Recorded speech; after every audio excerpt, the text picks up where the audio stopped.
안녕하세요 학생 여러분. 대학생임 중학교 한문교과 수업을 진행하는 희남쌤입니다. 자, 오늘의 학습 단원 제19과 행복한 가정 1차 시학습을 진행하도록 하겠습니다. 먼저 학습 목표입니다. 첫 번째, 글의 의미가 잘 드러나도록 바르게 소리내어 읽는다. 두 번째, 한문 기록에 담긴 선인들의 지혜, 사상 등을 이해하고 현재적 의미에서 가치 있는 것을 내면화하여 건전한 가치관과 바람직한 인성을 함양한다입니다. 자, 첫 번째 단문을 살펴보도록 하겠습니다. 읽어봅니다. 양자, 방지, 부모, 은. 양자라야 방지, 부모, 은이라. 자, 양자, 양, 기를 양자입니다. 기르다입니다.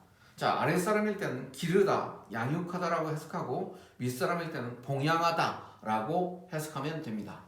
자, 자자입니다. 자는 저거 아들 자자로 이렇게 통상적으로 알고 있는데 원래 뭐냐면 자식 자자입니다.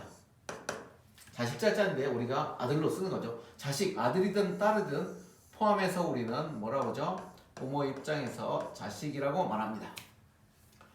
자, 양자, 자식을 기르다는 뜻이 되겠습니다. 방자입니다. 방자는 우리가 모방자인데 모방자입니다. 그래서 우리 여기 모방할 때 모라는 것은 모서리, 네모 여기서 확장돼서 방향, 방법이라는 의미로 사용됩니다. 그러나 이 글자가 뭐로? 부사어로 활용되면 바야흐로, 비로소란 의미가 되겠습니다. 여기서는 알다라는 동사 앞에 쓰여서 비로소, 바야흐로라는 부사어로 사용됐습니다. 그래서 방지는 비로소 알게 된다, 안다 이런 뜻입니다. 그 다음에 부모은이죠. 그럼 부모의 은혜입니다. 그래서 요 사이에 부모 지은 해서 부모의 은혜, 지자가 하나 생략되어 있다고 보면 되겠습니다. 그러면 부모 지은은 부모의 은혜죠.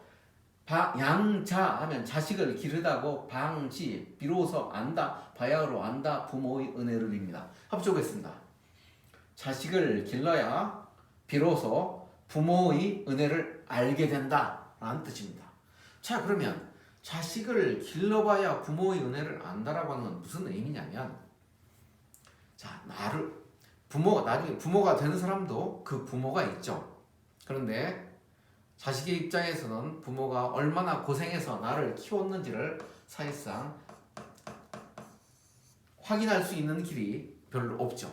그런데 성인이 돼서 결혼해서 자식을 낳습니다. 그러면 우리 그 자식이 보통 미운 일곱시라고 하듯이 어렸을 때 그 자식 아들, 딸을 키우려면 얼마나 어려운 일도 고생스러운 일이 많습니까? 그런 걸 다 겪으면서 고생을 하게 되면 그때서야 우리 부모님도 나를 키우면서 이렇게 고생하셨겠구나 라고 생각을 하게 된다는 거죠. 그래서 비로소 그때 가서야 부모님의 은혜에 대해서 새삼스럽게 다시 한번 깊게 깨닫게 된다는 의미로 쓴 문장이 양자라야 방지 부모은입니다. 자식을 길러봐야 비로소 부모의 은혜를 안다 이런 뜻이 되겠습니다. 다음 문장 보겠습니다. 천하 난득자 형제 이구자 전지. 자, 천하라는 말은 천하는 하늘 아래니까 이 세상이라는 뜻입니다. 이 세상에 천하에 난 어려울 난자입니다. 뭐뭐가 어렵다 이런 뜻입니다. 득 어려울 득자입니다. 얻을 득자입니다. 얻을 득자 얻다. 그러니까 난득하면 얻기 어렵다 되겠네요. 자는 전미사로서 뭐만 것은이죠. 얻기 어려운 것. 형제입니다. 이구자, 이는 쉬울 이자입니다. 쉬울 이자. 구는 구할 구자죠. 구할 구자입니다. 그래서 구하기 쉽다, 구하기 쉬운 것입니다. 그 다음에 전지라고 되어 있네요. 전자는 밭전자입니다. 근데 여기 논밭이라고 해석했네요. 자, 여기 밭전자인데 논도 옛날에 전이라고 했습니다. 그래서 논도 옛날에 전이라고 해서 앞에 물숫자 붙여서 일반적으로 뭐라고 하냐면 수전이다 이렇게 말을 했습니다. 오늘날 이 글자가 우리가 논을 답이라고 하는데 이 글자는 옛날에 수전이라고 한 것을 이렇게 합쳐서 논답이다 라고 우리가 만들어낸 글자이지 옛날에는 뭐라고 했다? 수전이라고 했다. 그래서 전이라고 하면 곡식을 생산하는 논과 그 다음에 채소를 생산하는 밭을 합쳐서 일컫는 말입니다. 그래서 전지하면 논밭, 땅 있자니까요. 토지 다 괜찮습니다. 그래서 이 문장을 잘 보면 난득자, 얻기 어려운 것, 이구자, 구하기 쉬운 것 서로 짝을 이루고 있고요. 그 다음에 여기서 형제하고 토지가 전지가 짝을 이루고 있네요. 이 말은 이 세상에서 라는 부사어고요.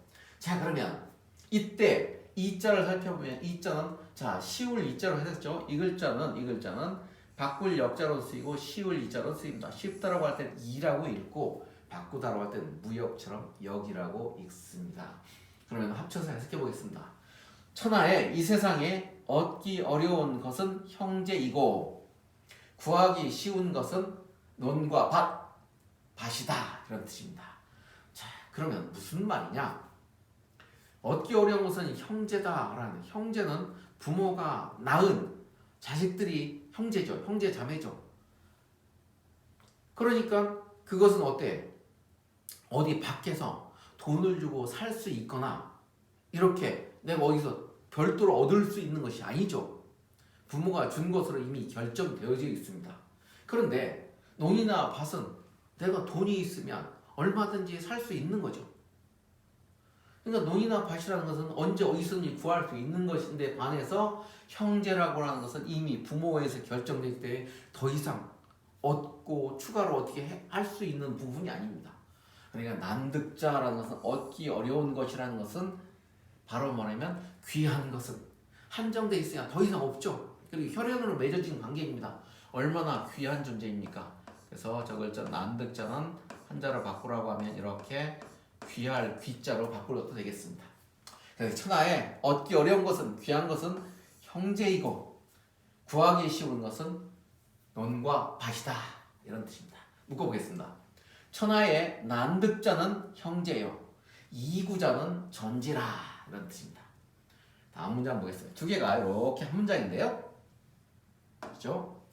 수욕정 이풍부지 요 자용량 이친부되라 이런 뜻입니다. 자, 수욕정이 풍부지요 자용량이 친부되라. 이 문장은 뒤에 성어를 할 때 다시 나오기 때문에 여기서는 굳이 해석을 써놓지 않았습니다. 그냥 해석을 풀이하고 뒤에 가서 다시 확인하겠습니다. 보시죠. 수욕정, 수 나무 숫자입니다. 나무 숫자예요. 욕자는 하고자 할 욕자, 우두의 뜻입니다. 나무는 뭐뭐 하고자 한다. 정자, 고요할 정자입니다. 나무는 고요하고자 한다. 그러나 접수사 이죠. 풍, 바람풍, 안입을 자, 디귿지읒 앞에서 부로 읽었을 뿐입니다. 안입을 자입니다. 이거 그칠 지자입니다. 그러니까 불부지하면 바람이 그치지 않는다 되겠습니다. 자는 역시 자식이죠. 아까 배웠습니다. 자식, 욕 하고자 한다. 양자, 부모 아까 뭐라 했습니까? 자양할 요 앞으로 가서 한번 확인해 보시죠. 양자라고 할 때 이때 양자 자식이면 이때 양자는 뭐다? 기르다라고 해석을 하지만 여기 뒤에 어버이 진자가 나옵니다. 이럴 경우는 뭐라고 한다? 봉양하다라고 한다라고 말씀드렸습니다. 자용량입니다. 자식이 봉양하고자 한다. 그러나 어버이가 대자는 기다릴 때자입니다. 그래서 기다리지 않는다는 뜻입니다. 합쳐봅니다. 자식이 봉양하고자 한다. 그러나 어버이가 기다리지 않는다. 합쳐보면 나무는 고요하고자 하나 바람이 그치지 아니하고 자식이 봉양하고자 하나 어버이가 기다려주지 않는다는 뜻입니다. 자, 무슨 얘기냐? 나무가 들판에 서 있으면, 산에 서 있으면 흔들리고 싶겠습니까? 조용히 멈춰 있겠습니까? 흔들리지 않고 멈춰 있길 바라겠죠. 그러나 바람이 불어오면 어쩔 수 없이 흔들릴 수밖에 없는 거죠.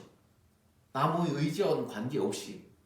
그처럼 뭐도 자식이 부모를 봉양하고자 해도 부모는 어떻습니까? 세월이 지나면 늙고 노쇠해서 돌아가시게 되어 있죠.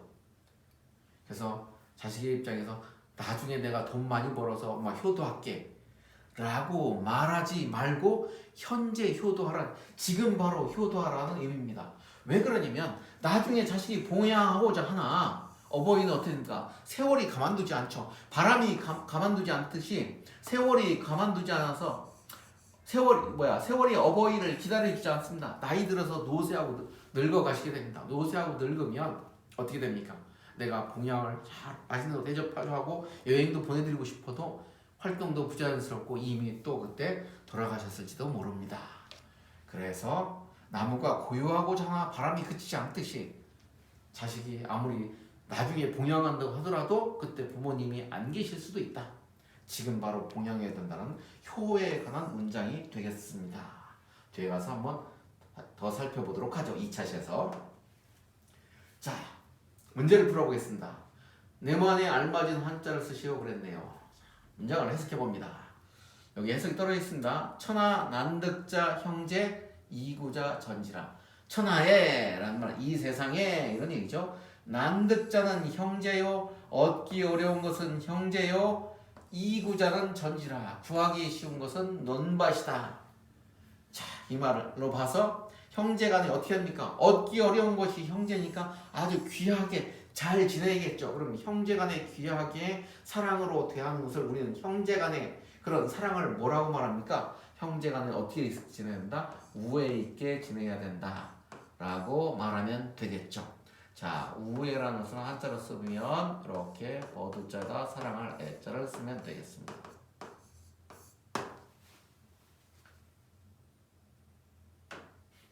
자, 다음 문제 보겠습니다.